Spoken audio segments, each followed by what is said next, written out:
You are listening to the Horse Radio Network, part of the Equine Network family. What a beautiful day for horses in the morning. You are listening to the #1 horse podcast in the world. Here's your entertaining look at the horse world and the people in it.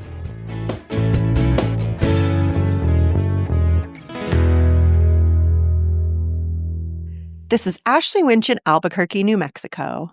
And I am Allison Rehnborg in Nashville, Tennessee. And you are listening to the monthly Equine Affaire episode of Horses in the Morning on the Horse Radio Network for December 18th, 2025, for episode 3839. Man, that number gets bigger every time, and I'm just not ready. This episode is brought to you by Equine Affaire. Good morning, Horse World. It's the third Thursday of the month. That means it's time for the Equine Affaire episode, North America's premier equine expo and equestrian gathering. Allison, welcome back to reality. You survived another Equine Affaire. Congrats. I did. Thank you. I survived. It was great. I see you in all the pictures, and I'm like, I just hope someone's keeping her hydrated. Someone's giving you a snack. I just worry about you being on your feet for 14 hours a day. Thank you. Yes, I can give full credit. I can tell you I am hydrated and caffeinated, and it all goes to Noah Ratner, our amazing announcer. That man is a saint. I love him. And every single morning he texts me and he says, "What's your order from the coffee store?" And he usually has my order saved. He remembers how I like my coffee. And then he brings me coffee. And if I ask him extra nice, he brings me breakfast. And then he is also a bubbly seltzer lover like I am. And so God bless that man. He bought like 2 giant plats of seltzers and brought them to the office for me and for Ryan, my husband, who also drinks seltzer, and for Noah, who drinks seltzer, and anyone else who will drink seltzer. So like Noah Ratner takes care of me. Thank God, because without him, I don't know how I would do it. Oh, well, thank you, Noah. We all need a Noah. You know, when you're on, when you're fully on, we all need a Noah. And he's great. I worked with him a little bit, actually. He co-hosted on the Dressage show a little bit. And so I got to get to know Noah from that as well. So I'm on pins and needles. I have to know what your top 3, only 3, favorite things from Equine Affaire, Massachusetts that happened. Tough questions on Horses in the Morning today. It's so tough, but I think I can do it. I believe in you. Every day is an amazing day at the events. When we get started, I will say this. Wednesday is not so great because we're running around getting things ready. But once the show starts, it's just fun. It's fun from there on. They're long, fun days. I would say my number one, well, I'm not going to do them in order because I can't order them. That's fair. Just 3 max, but they don't have to be in order. One, watching Francis Billiet win the Versatile Horse and Rider competition. He is a wonderful French-Canadian man. He had competed twice before.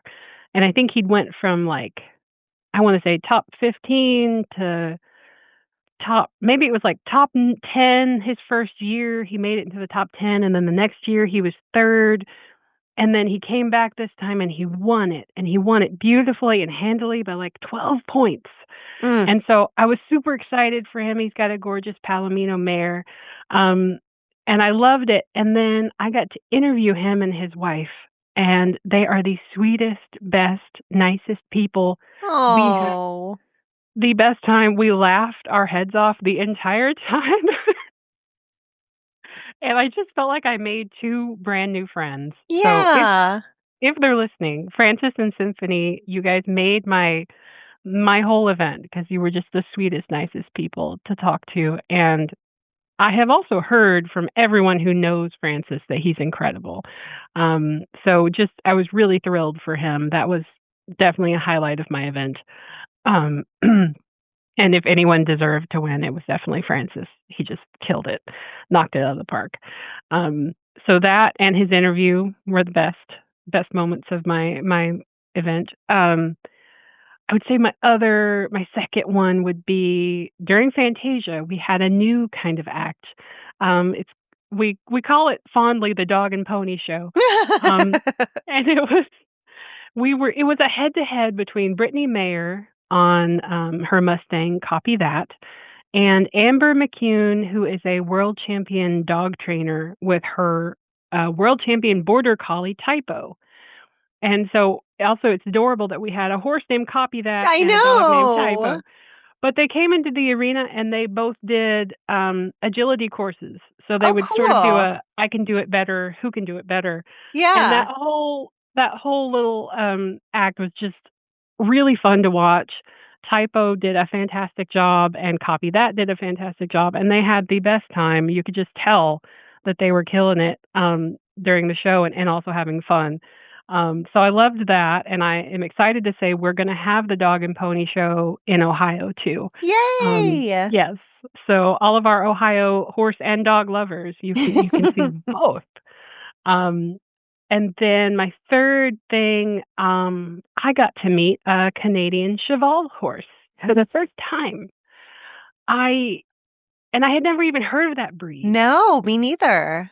And not only did I get to meet them, they're these incredible sort of light draft Canadian horses. They're primarily black. They're the sweetest things. And all of the Canadian horses who were there were old horses. I'm talking 27, 28, 29. And they looked fantastic. And they moved fantastic. And I was just like, look at the longevity of this breed. These individuals are doing such a great, they're doing well up into their older years. Mm-hmm. And so I just happened to run across one of them in the breed pavilion with his owner. And I had an extrovert moment where I was like, hey, can I do an interview with you and your horse tomorrow? And we'll do a whole educational video about Canadian horses. And I happened to meet Megan Courier, who was the owner of the horse, Raven. And so then I got to go do a really cool interview with her and hear all about how she fell in love with Canadian horses and why it was so important to her to bring the Canadian horses to Equine Affaire, because it had been several years since they'd had a presence there. And that really was another just huge top moment for me, just to meet a new horse breed, meet an incredible ambassador of a horse breed and his wonderful person. So I had a great time. I can see it. I can feel it. I'm only very jealous.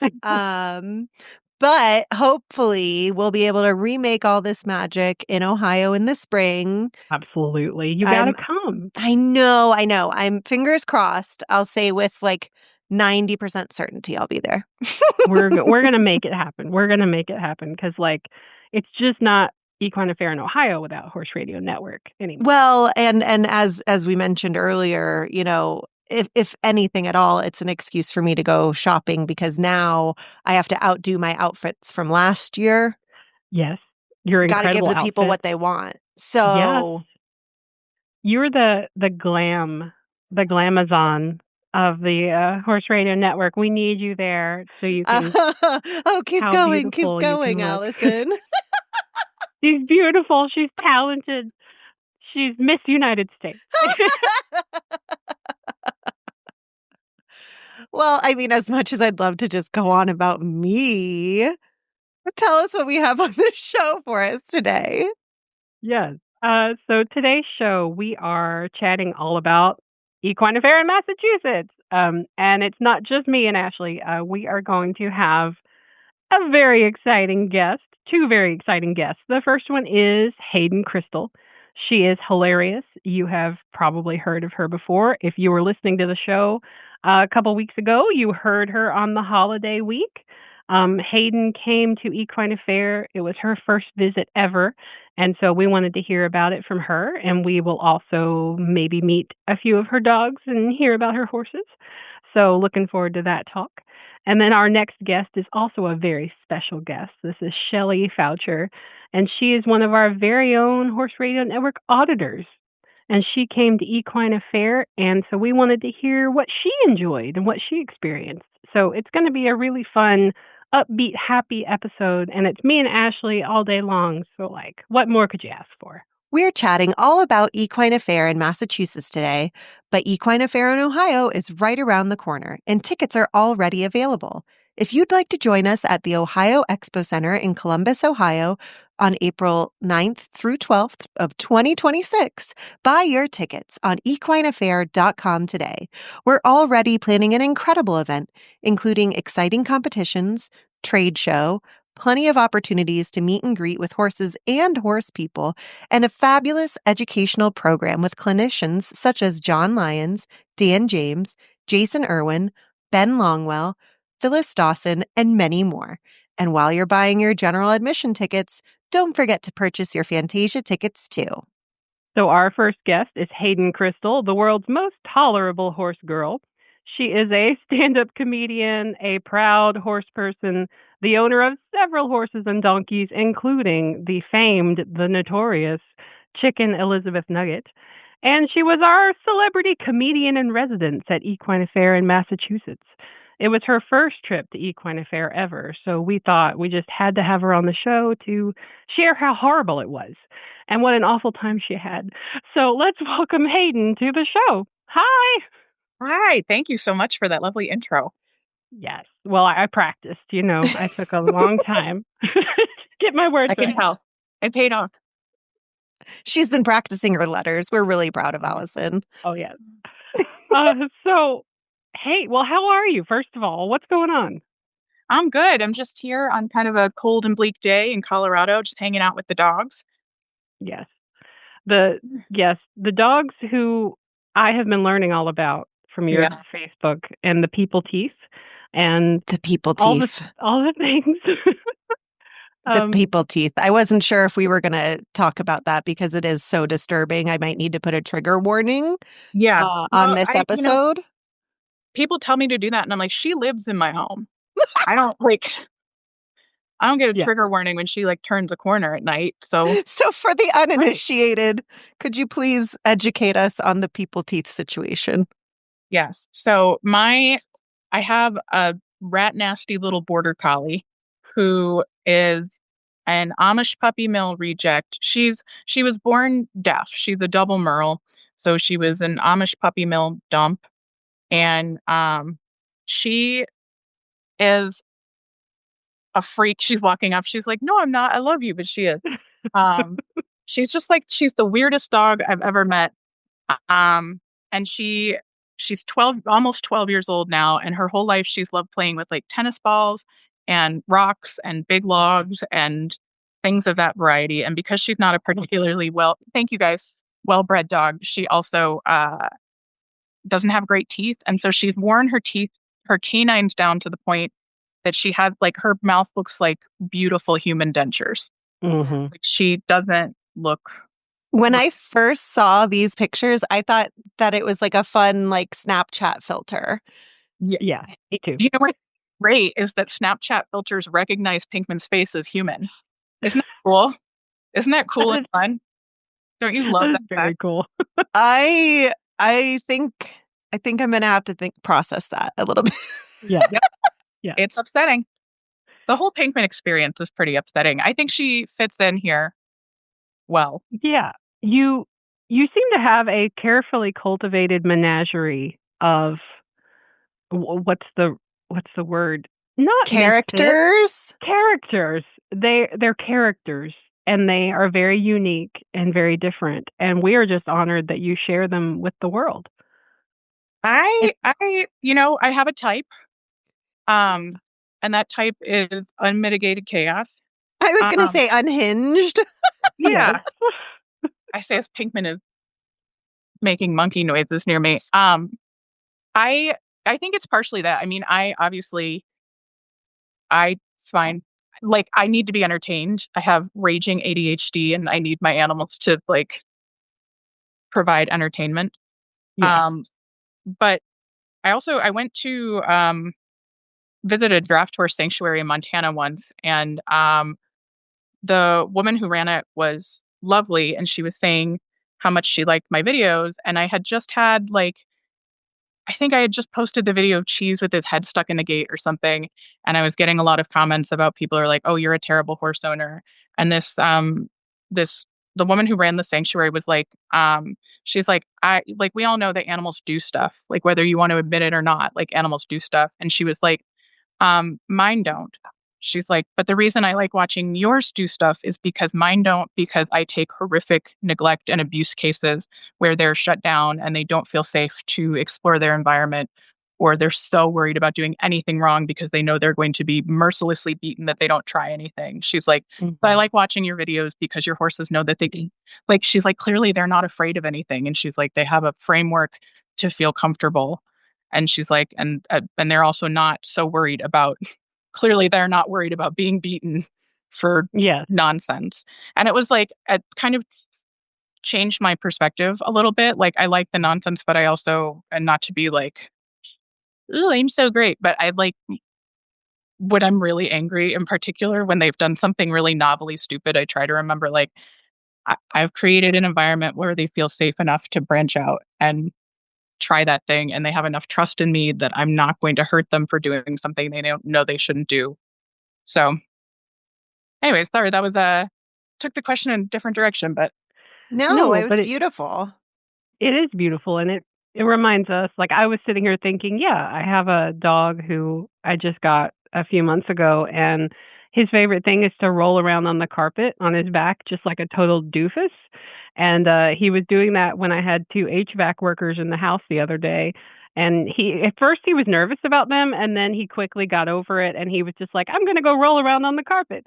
And one of them looked at him and said, that's how you know he's a happy dog. And I'm like, yeah. It makes you feel good when they do the goofy stuff because they feel safe.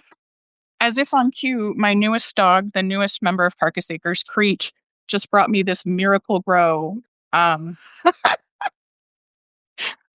like hose nozzle that she found. Yep. You know, a classic canine toy. Yeah, you know, the funnest. You need to get to work. Obviously, that's what that means. Yeah. December is notoriously, famous and good for gardening. So, like especially in Colorado. Too bad. Yeah. Better hop to it. Thank you, Grace. Just to stick with the theme of ADHD, we're going to do like a total 180 and talk about horses again. I don't know. Can you tell us about Equine Affaire? Tell us what you experienced. Why did you want to come do that thing? And why did we get so lucky to get you? So I didn't ever plan on doing like social media or like horse content. That was never in the cards, but like I was working full time as a public speaker and a stand-up comic when COVID hit. And in 2020 and 2021, I lost over 90% of all my work. And like, I didn't have another job. My degree is in zookeeping, so it's not like I have marketable skills to go get another job. And so I also didn't know if my work was going to come back. Like, I didn't know if touring was going to be a thing anymore. And I was like, well, if I like social media and I like video editing and I'm always filming, I always have my camera out. So if I can teach myself to edit videos well, then maybe I can do that for other people in entertainment and still be tangentially involved. And I am the pet parent that always has like my phone shoved in their faces, like they're so cute. But so I just had hours and hours of horse footage to practice editing on, and I started posting, and those blew up and kind of went crazy. And so like I have this big audience online that thinks I'm funny and thinks my animals are funny, but have no idea that I like do stand up for a living. So I've been trying to find ways to merge those two careers. And earlier this year, I got invited to go do like funny content stuff for the Big E, which is the fair that happens at the Eastern States Exposition. And it was my first time doing something specific. I've been explaining what I do at those events, like what hot girls are to Coachella. Like, I will go and hang out and take pictures and post about your horse event. I will go for entertaining content. And I had such a good time. I had no idea what to expect from the Big E, and I had so much fun. And I promoted their horse show and talked about horses there, and it was all horse focused. And I was like, oh my gosh, this is amazing. And I was posting about it. And because it takes place at the same place, I had maybe 100 comments saying like, so you're coming to Equine Affaire too? And I was like, I don't know what that is, but I Googled it. And I was like, that sounds like my people. And I knew I liked the area. I knew I had friends there, and it seemed really fun. And so I pestered you until you acquiesced. No, it was not a pester. It was a, oh my gosh, she wants to come. Okay, play it cool. Play it cool. That was my response when you responded. I was like, play it cool, play it cool. I have my agent who represents me for college gigs loves that I'm such a good negotiator. Because I'm always like, if it's a gig I really want to do, I'm like, I'll pay you. Is that? That's the kind of business you learn in a zookeeping program. Yeah, So 100%. Very, yeah. Really, horse people, I was telling someone the other day, I was having to negotiate something, and I said, I'm terrible at negotiating. I remember the first time I ever got told I needed to negotiate the price down on this horse I really, really wanted. And I think I was 12. So my parents put me on the phone with the owner of the horse. And I said, would you take less for him? And the man went, no, the price is firm. And I said, okay, great. That sounds great. Amazing. Oh my God. It's amazing that we ever got a contract done at all. To be honest. Maybe that's why I have to run all mine through legal before I sign anything. That's it. Yeah. Like, you think about it, it's like, what a dream. I was just talking about this like with my girlfriend yesterday. Like, just the idea that I would get to go at all is a dream. Like the fact, like I would pay to see Fantasia again. Like just to go hang out with other horse people and see amazing horse sports and look at all like the tack and stuff. That's like an excellent weekend. So the fact that I get to do this, like that I'm able to turn this into a career. And I think that something, that I enjoy, but I also think brings real value to the events that I'm working with. The fact that everybody wins is just the coolest thing ever. And it was fantastic. I mean, we so enjoyed having you there. And I know that everywhere you went, basically you got mobbed, right? Yeah. Because everybody knew you. I mean, we're talking vendors, we're talking attendees, we're talking exhibitors. But my favorite story that you told me was that you were making stick horses in the Equine Fundamentals Forum. Mm-hmm. Tell us a little bit about a child who recognized you. Oh, I don't know. You might have to. I have Stick and Elizabeth Nugget right here. The stick horse. You do. The one that just was like,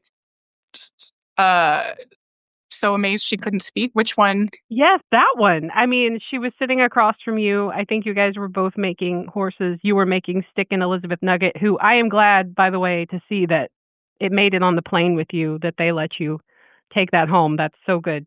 Yeah, I just walked in with a lot of confidence. Like, yeah, I bring this stick horse on planes all the time. But yeah, no, I was making stick horses, and there was a very nice young equestrian there who recognized me from online and was so excited. And she went and got her mom and her whole family. They all knew my videos, and we made stick horses together. And I watched her compete in the stick horse rodeo, and it was super cool. Like my dad says all the time, like when you're doing social media, like for like as a part of your job, like Allison, I'm sure you know that sometimes it gets very easy to just like the numbers are numbers and they're kind of abstract and you're just working on like building the numbers and growing and posting. Like my dad always checks me and he's like, it's not like I have like a little under 3 million followers now. And he's like, that's not 3 million like pixels. It's 3 million human beings. Yeah. And it was like, I think Equine Affaire was the first time I'm like, oh yeah, that is a crazy number because they were all there. Yeah. They were there and they saw you and I remember one time I was crossing paths with you in the barn and like we're both so, you were busy, I was busy. So like it was one of the few times where we got to run across each other in the wild. And then you had like a crowd gathering to talk to you. And you found your people. Your people were there. I mean, I think that's like the most and I will be forever grateful to Equine Affaire in particular for this, because I think that was the first time where I it was all my people. Like, it was such a big number of my people in a space, and like, it's like the attention is fun, and like that part is cool, but like the real beauty of that is like it's something that I started doing because my life was falling apart, and like my animals bring me so much joy, and I feel so much love for them, and the fact that like we brought so much joy to so many people, and there's so many people in the world who like all my animals are like rejects. They're the ones that other people didn't want. And so to know that so many people out there love them and find so much joy and value in them too is like the most beautiful, moving, amazing experience in the world. Absolutely. And I think that's what I love too when I'm at the event, just like you were saying. It's easy to think people from my office that I'm talking to people when I'm writing posts or press releases or whatever, and they're just kind of nameless people. And then Yeah. I get there and I run into people and I realize, oh, I know who you are because you comment all the time. And I try to respond to every comment I can because it means so much to me that people take time to stop and comment on things. But then when I see them in person and they're actually there and they're having a good time, like it is a refreshing experience at each of our events. Like, yes, it's exhausting, and yes, I'm there all day long. Yeah. But it's wonderful to encounter people that I recognize from interacting with them online. Well, I mean, it's also Yeah. like you get to see, I'm sure you have the same experience because you work so hard on creating this event all year long, and then it becomes numbers and contracts and posting and doing that stuff. But then when you're there, you see, oh my gosh, like you get to see a kid watching Fantasia, Yeah. like falling with horses for the first time. Like it's just amazing. You're like, this is why we do all of that. It's just so cool. It's 100% why we do it. And when people, that's why I love being like a fly on the wall in the breed pavilion too, is seeing people meet these new horses, these new breeds new to them, or kids who don't get to grow up with horses, don't get to even pet anybody's horses, and then they get to come to the breed pavilion and actually pet them, take pictures, learn about them. It's just the most, it's almost like a sacred space there, because it's watching love stories get born, and it's amazing. Yeah. Yeah, that's a really beautiful way to put it. And I met breeds I had not heard of before, which I was like, I've been a horse girl for 30 years. I didn't know that they can't be dropping new horses. Not if we don't know about it. Yeah, I'm like, nobody ran this by me. Rude. Yeah, I'm like, where my notifications are on. How did I miss this? I didn't sign off on this. Yeah, I got to meet a Canadian cheval for the first time ever. I'd never heard of that breed. Me neither. Now I'm obsessed. They're so cool. Yeah. They're amazing. Talk about like barrel racing on one of those would be really fun because they can do anything. They're cool. Yeah. My mom had the Foundation Morgans when I was growing up, and they remind me of that, like in terms of like how they're built and like their versatility. They're spectacular. I want one. Me too. I run into this thing where I'm at our events and I meet horses that, for example, in Ohio this past year, I met a Suffolk Punch for the first time ever. It was fantastic. But these are the horses that, like, when you're growing up in a crazy horse, crazy kid, and you have like a book of rare horse breeds and you study the pictures and you pore over them. And then when you meet one of those in the wild 20, 30 years later, you're like, oh my gosh, they do exist. Yeah, it's like meeting a celebrity. It is. Absolutely. And what I think is the most dangerous thing at Equine Affaire, at least to me, is going back through the barns, seeing the horses, and then seeing the ones up for adoption or sale. I'm like, I got to get out of here. This is not safe for me. I don't have a trailer. No, I shouldn't be allowed back here with a credit card. That's not, nobody should allow this. Yeah, I will say that was my major criticism of Equine Affaire is that's psycho enabling behavior to have horse adoptions on. I know. And like, I was like, oh, good thing I didn't bring my trailer. Oh, great. Head one building over and buy one. Yeah, like, we could make it happen. Insane. I don't have the self-control. I was just telling, my mom asked me what I wanted for the holidays. And I said, this horse I met at Equine Affaire, Libby. I don't know if she got adopted yet, but she was so cute. I was like, I bet she would fit in the overhead compartment. Totally. She was only like 13 hands. She would fit. That fits. Yeah. Yeah, and the most diabolical thing is that we have ATMs on site too. I think that's really cruel. Everybody thinks Allison's just this brilliant, well-spoken, behind the scenes. She's an evil villain, really. Yeah. She's in her villain era. We see you, Allison. Monstrous behavior. I am such a monster. I look all sweet and demure, and that's how she gets you. Evil and calculating.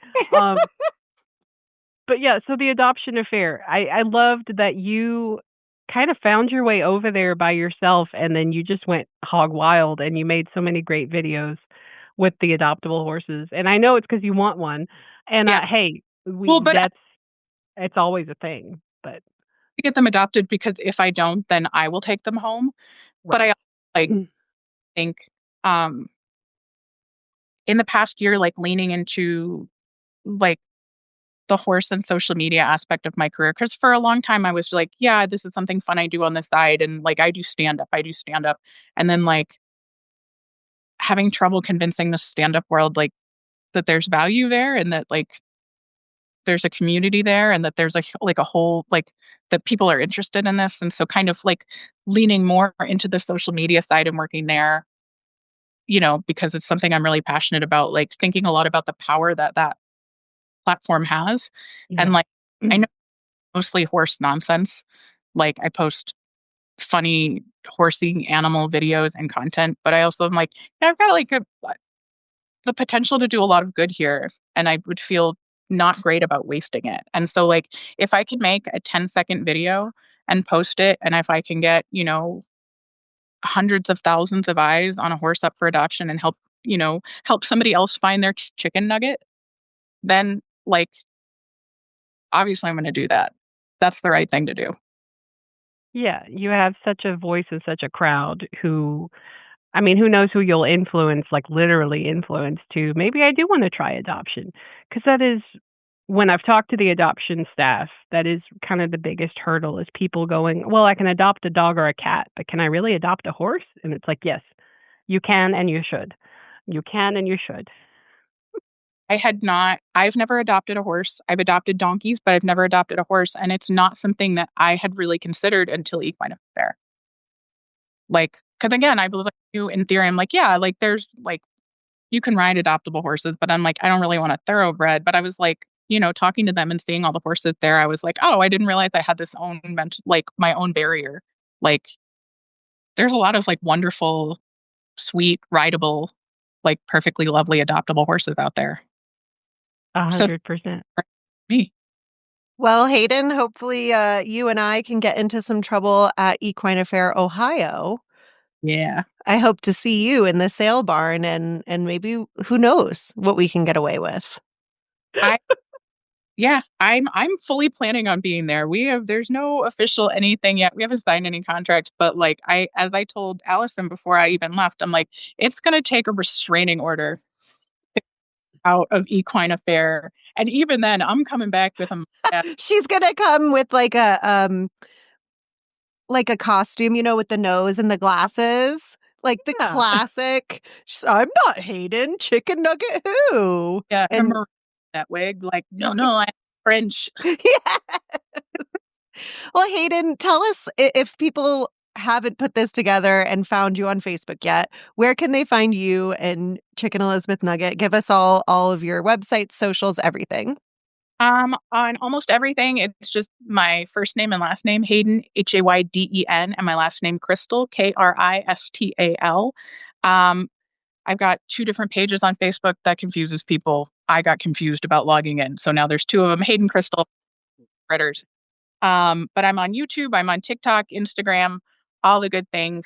And if you want to come see me in person, I do comedy shows for a living, so you can do that. And if you run a horse event, book me to do it there. But I'm going to be in Detroit, headlining the Detroit House of Comedy on December 26th and 27th for my last show of the year. So yes. And I do know we have some of our Patreon listeners are planning on going, and they're making it like a horse girl night out. So, oh, please do. Well, please tell them that it's going to be an insane horse girl night out, because I went to, you're never going to believe this, horseback riding camp, like a girl ranch camp growing up. And then I was a counselor there, and I go back for alumni weekend every year. And so there's a bunch of horse camp alumni coming too. So it's going to be a good time. Yeah, it's going to be horsey. That's amazing. And yes, we are definitely, you are on my list to call and set up a meeting for Ohio this month where it's happening. So like, you're not getting rid of me either. We can do a mutual restraining order if it comes to that. So thank you so much, Hayden. This was amazing. And I can't wait to see you next year. I know. I'm so excited. Well, please keep in touch before then. This was so much fun. And I'll talk to you guys soon. Did you attend Equine Affaire in Massachusetts too? We would love to hear from you. We have a post-event survey available on our website now. If you fill out the survey, you just answer a few questions about your experiences so you can help us shape future equine affairs. And the best part is you are automatically entered for a chance to win either a pair of single-day admission tickets to our 2026 Massachusetts event or a pair of tickets to a performance of Fantasia in Massachusetts. So you can fill it out up until December 31st, and we'll put the link in the show notes. Thank you. Heavy new blankets, bulky coolers, tubs of supplements, even prescription items. No problem. At Chewy, every order over $49 ships free, so you can stock up on everything your horse needs for winter without the heavy lifting. Order online or in the app, and let Chewy deliver right to your barn. Fast, free, and hassle-free, so you can spend more time enjoying winter rides with your horse. Start shopping now at chewy.com/equine. Shelly is a dressage queen who trail rides and hunter paces in New England, who has attended not only the past Equine Affaire that just happened in Massachusetts, she's been going for over 20 years to the Massachusetts Equine Affaire. Shelly, that is absolutely amazing. I know you said you plan your whole year around Equine Affaire. Tell us what your favorite part was this year. Oh my gosh. I mean, I think I love the fact that it combines so much and everything horse related. Like I always say, you can pretty much go there and just about find anything you need. And I love how it's literally just the one set price. You get to see clinics from all different disciplines. Like you get to meet so many different breeds of horses. Like I literally am just like a kid in the candy store there. Like I absolutely love it. It definitely feels that way. Even to me now, having worked there for several years, there's just something special when we first get into the event and then the doors open on Thursday morning. And then I'm like, yeah, I work in the candy store now, but that doesn't mean I don't still love eating all the candy. Well, I'm glad you're willing to share with us. But yeah, no, I absolutely love it. And I love the social media presence that it's gotten to, like all the hype leading up to it and all the vendors showing them like packing up and setting up and showing their booths. And I like the booth contest too, because I think it allows vendors to get a bit more creative, and especially some of the booths like are so eye-popping and eye-catching. Oh, I know some of those booths. I'm like, when did they get in to set this up? Like, do you have, are these what the elves are doing in the off season? Like, are they just hiring Santa's elves to come in and set up Equine Affaire? I need to know who's doing all that. It feels that way. Honestly, you would be shocked. I'm always shocked how quickly they put it all together and like how quickly it all comes down too. Because yeah, we have 2 or 3 days of setup, but at 5:00 on Sunday night, things are coming down, and they come down like a house of cards. It's really, they're so good at what they do.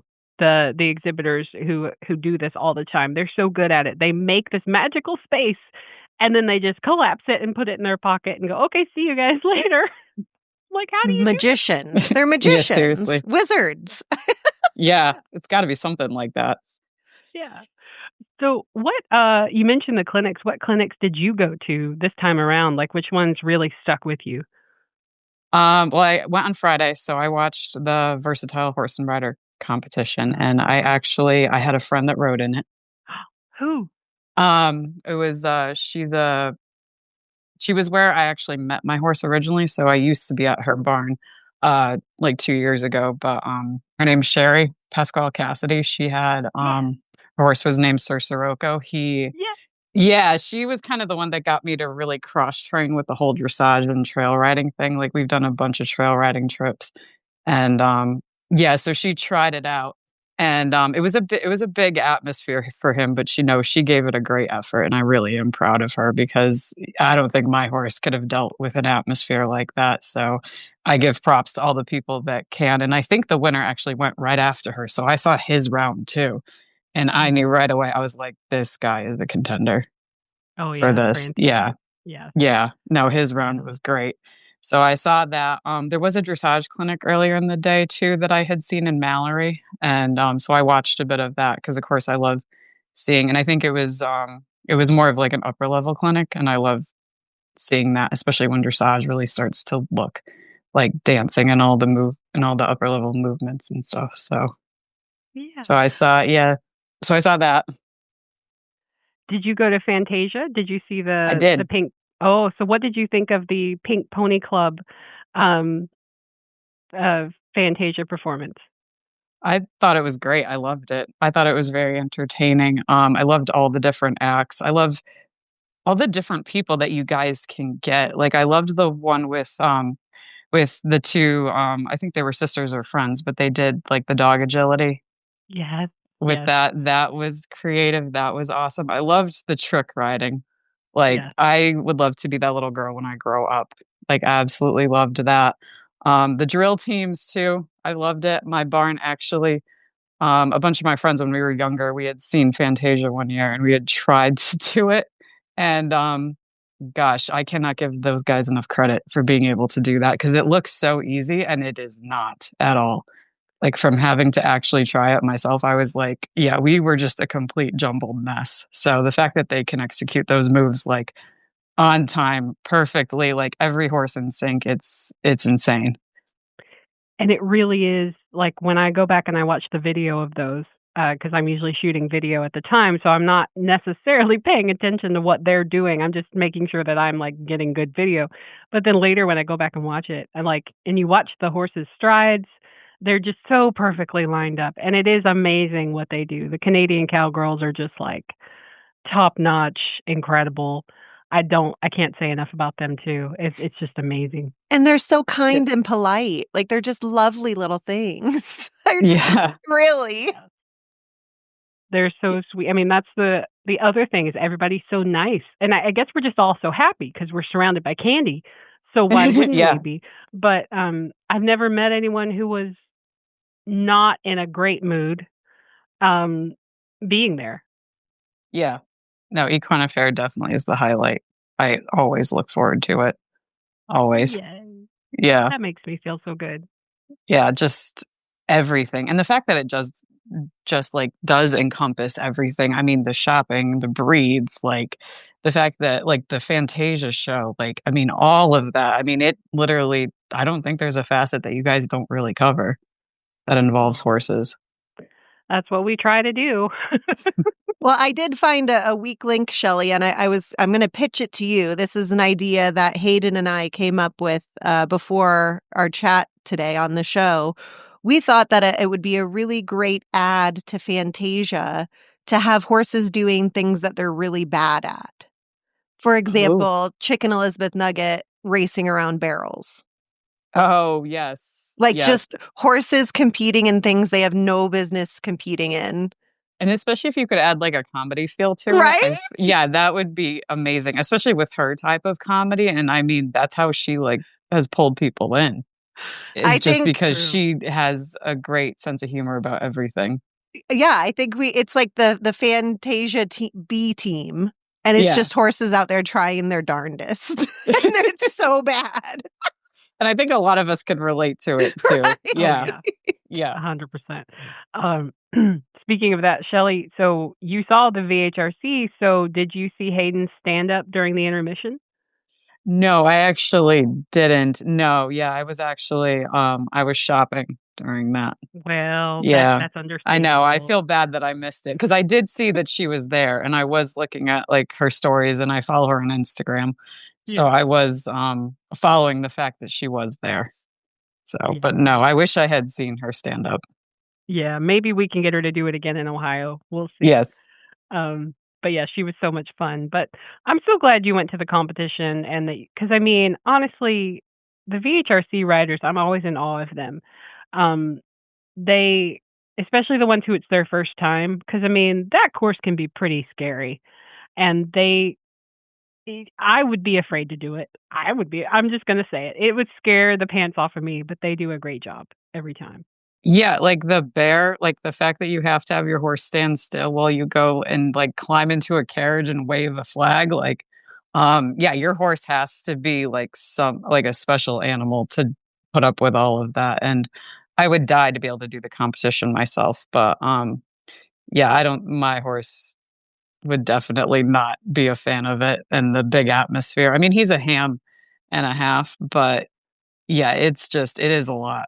So I do give people credit that can not only like even attempt it but I mean, just to get through it. And especially when their horses make it look effortless. Like, Absolutely. yeah, like I said, I had watched the winners round and yeah, he completely made it look effortless. Well, you've got a year to prepare because we'll be back next year. So Yes. think about it. I know. No, it was nice to know somebody that competed because that was the first time I actually knew somebody that was there and competing. So it was nice to also cheer somebody on that I knew. All right. Well, we've got to wrap up. We're out of time, but thank you so much for coming to Equine Affaire for more than 20 years. Big round of applause for you. And then thank you for coming on the show to share about it. I love hearing it from the horse's mouth, so to speak. So thank you, Shelly. Thank you for having me and thank you for throwing on an amazing event. That just it's a great horse edition. It's a great horse exposure. I mean, we send all of our lesson kids and parents to it too. Awesome. And we tell them, we're like, yeah, your kid is going to absolutely love it there if they love horses. So that's where we send everybody for shopping, especially winter and Christmas shopping. So it is a perfect time for it as well. But yeah, so thank you. And I've been enjoying it for the past 20 years and I look forward to another 20. Absolutely. Well, we will see you at Equine Affaire then. Well, you can learn more about Equine Affaire at our website, equineaffaire.com, or by visiting us on Facebook and Instagram at Equine Affaire, or you can go over to our YouTube channel and just search for Equine Affaire and see lots of cool videos that I happen to edit. So you might like to see those. I know, I sure do. You can follow Horses in the Morning on Facebook. Just search for Horses in the Morning on your favorite podcast player, and be sure to check out all of our other shows over at horseradionetwork.com. We'll see you at Equine Affaire.